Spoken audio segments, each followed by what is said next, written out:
की स्थिति भी इससे कुछ अलग नहीं है। तीसरे चरण में मतदान बढ़ाने की चुनौती है और 2 चरणों में कम मतदान के बाद तीसरे में चुनौती और भी बढ़ गई है। 7 मई को प्रदेश में सीटों पर जो मतदान होना है उसको लेकर अब प्रशासन भी चिंतित है। धूप बहुत तेज, भीषण तापमान में सबसे बड़ी चुनौती है कि कैसे वोटरों को मतदान केंद्रों तक लाया जाए। चुनाव आयोग बूथों पर छाया का खास इंतजाम करेगा। मतदाताओं के लिए बूथ पर ठंडे पानी की व्यवस्था भी होगी। तो सभी जिला निर्वाचन अधिकारियों को निर्देश जारी कर दिए गए हैं। तो 7 मई को बादल भी छा सकते हैं, ये भी अनुमान है। तो देखिए, ये अनुमान है कि 7 मई को बादल छा सकते हैं। तो हो सकता है कि ऐसी स्थिति बन जाए तो हो सकता है गर्मी थोड़ी कम हो जाए। निर्वाचन आयोग के साथ पार्टियां भी अभियान में जुटी हैं, क्योंकि वो भी चाहती हैं कि लोग ज्यादा से ज्यादा बाहर निकले। मौसम वैज्ञानिक इस पूरे मामले पर क्या कुछ कह रहे हैं, चलिए वो सुन लेते हैं। अभी 7 तारीख को जैसे राजधानी की बात करें तो क्लाउडी वेदर रहेगा और लाइट रेन का चांसेस भी नहीं है अभी, लेकिन रायसेन में है 7-8 को लाइट रेन का चांस है। और मुख्य निर्वाचन पदाधिकारी अनुपम राजन क्या कुछ कहते हैं इस गर्मी के बारे में और किस तरह से मतदाताओं को यहां लाया जाएगा, वोटिंग करने के लिए प्रेरित किया जाएगा, चलिए वो भी सुन लेते हैं। 7 तारीख को लेकर के सारी तैयारी पूर्ण कर ली गई है। मतदान केंद्र पे सभी समुचित व्यवस्थाओं के निर्देश दिए गए हैं। पुलिस की भी अच्छी व्यवस्था रहेगी, लॉ एंड ऑर्डर की।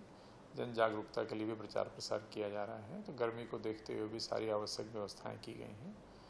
तो आप कह सकते हैं कि चुनाव को लेकर के सारी तैयारियां पूर्ण हैं। जैसा मैंने आपको बताया, न सिर्फ राजधानी में, जहाँ भी 7 तारीख को या फिर 13 तारीख को भी जहाँ भी चुनाव है, गर्मी को देखते हुए मतदान केंद्रों पे छाया की व्यवस्था, पीने के पानी की व्यवस्था, दवाइयों की व्यवस्था, चेयर्स कुर्सियों की व्यवस्था, वेटिंग एरिया की व्यवस्था, तमाम तरह की व्यवस्थाएं की गई हैं, जिससे जो मतदाता आते हैं वो आसानी से सुगमतापूर्वक अपना वोट डाल सकें। इसको देखते हुए व्यापक इंतजाम किए गए। और जिला निर्वाचन अधिकारी जिसको सब व्यवस्थाएं करनी होती हैं, जिले से संबंधित कौशलेंद्र विक्रम सिंह, वो क्या कुछ कह रहे हैं, चलिए वो भी सुन लेते हैं। हम अभी टेंट लगवा रहे हैं ताकि छाया की व्यवस्था रहे।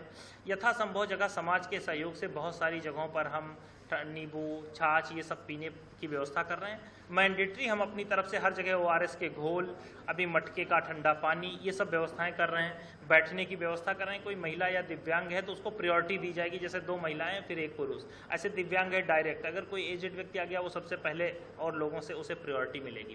तो केवल वोटिंग के लिए हम नहीं कह सकते कि इतने तापमान में केवल हम वोट डालने नहीं जाएंगे। तो हम सभी को वोट डालने आना है, लेकिन ये हमारा दायित्व है कि हम कोशिश कर रहे हैं कि आपको छाया की व्यवस्था रहे, आपके लिए पानी की व्यवस्था रहे, आपके लिए ORS की व्यवस्था रहे। जो हमारे सामाजिक संगठन दूसरे प्रकार की सर्विसेज दे रहे हैं, जो हमारे NGO, नॉन पॉलिटिकल NGO हैं, वो लोग अपनी सर्विसेज दे रहे हैं। तो हमें लगता नहीं कि किसी को इतनी दिक्कत है। और फिर भी मतदान बहुत सुबह है 7 बजे से। हम तो आपके माध्यम से अपील करेंगे कि सारे लोग 10 ही बजे तक अपना वोटिंग करके जाएं। बहुत ही अच्छी बात है।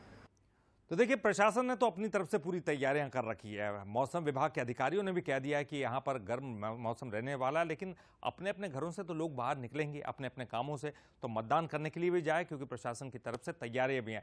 किस तरह का तापमान मध्य प्रदेश का अभी है, चलिए पहले वो आपको दिखाते हैं। तापमान में बढ़ोतरी है। भोपाल में 40 डिग्री है, भिंड में 41 डिग्री, मुरैना में 40 डिग्री, ग्वालियर में 40 डिग्री तापमान। ये मध्य प्रदेश का तापमान है जो आपको बता रहे हैं। गुना में देखिए 40 डिग्री, सागर में 40 डिग्री का तापमान है, विदिशा में देखिए 41 डिग्री पहुंच गया है, राजगढ़ में भी 41 डिग्री पहुंच गया है। तो भोपाल 40 डिग्री तापमान चल रहा है, भिंड में 41 डिग्री, मुरैना 40 डिग्री, ग्वालियर तापमान बहुत ज्यादा रहता है 40 डिग्री। हालांकि ये आपको मध्य प्रदेश का तापमान अभी का बता रहे हैं, लेकिन मतदान के दिन भी इसी के आसपास तापमान रहने की जो है आसार जताए जा रहे हैं मौसम विभाग की तरफ से। और हमारे साथ हमारे सहयोगी मयंक दुबे जुड़ गए।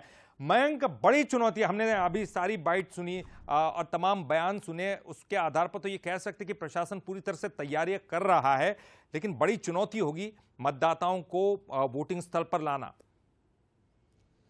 बिल्कुल ललित जी, मैं आपको बताना चाहूँगा कि 7 मई को ये तीसरे चरण का मतदान होना है और 2 चरण का मतदान अभी तक पूरा हो चुका है। अब बड़ी चुनौती की बात यह है कि अब मौसम की बात करें तो मौसम उस दिन भी कुछ जगह पर हल्की बारिश का अलर्ट जारी किया गया है, जहां हल्की बूंदाबांदी हो सकती है और जिसको लेकर राजधानी में भी हल्के बादल छाए रहेंगे, हल्का बारिश होने की संभावना जताई गई है। अगर ऐसा कुछ होता है तो मतदाता और ज़्यादा निकल सकते हैं घर से, वोटिंग परसेंट बढ़ सकता है। जैसा कि पिछले 2 पहले चरण में और दूसरे चरण में मतदान कम हुआ था, उसको लेकर निर्वाचन आयोग ने तैयारियां और ज़्यादा की हैं। पहले से मतदान जागरूकता के कार्यक्रम चलाए हैं और हर जगह तैयारियां पूर्ण हो गई हैं।